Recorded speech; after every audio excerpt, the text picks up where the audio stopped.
Hi everyone, Valerie here with today's 2-minute tech tip. Are you haunted by messages about how you're out of space on your smartphone? Today we're going to talk about what you need to exercise to free up some space. Like last week, we're going to be using an iPad to demonstrate it, but similar features are available on Android devices. Let's get started. To begin with, we need to determine what space is being used. There's what's stored on your iPad and what's stored in the cloud. The error message will tell you which is involved, so if the message refers to your iCloud storage, this isn't the video for you. Today we're going to be looking at storage on your device only. In order to solve a problem, you need to know what's causing it. In the case of a storage problem, you need to know what's using your space and what's it's putting in there. To do that, go to Settings on your iPad, then go down to General. From there, select iPad Storage. The first thing to look at is how much space you have free. This particular iPad has plenty of space, but let's look a little deeper. This little graphic at the top will give you a quick overview of the type of information stored on your iPad.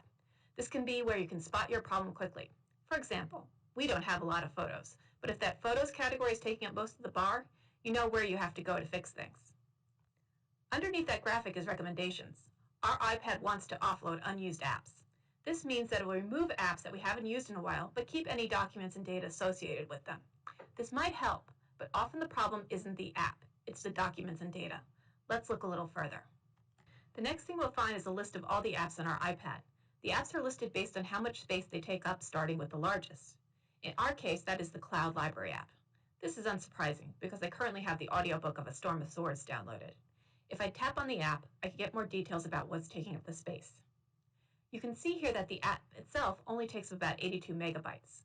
The documents and data, though, is 1.42 gigabytes, which is the equivalent of 1,420 megabytes. The data is much bigger than the app itself.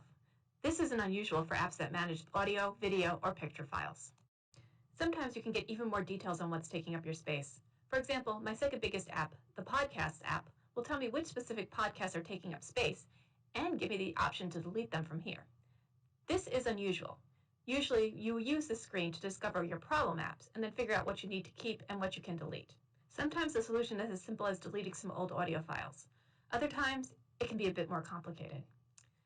That's it for today. Next week, we're going to talk about the other side of storage, the cloud. Until then, take care.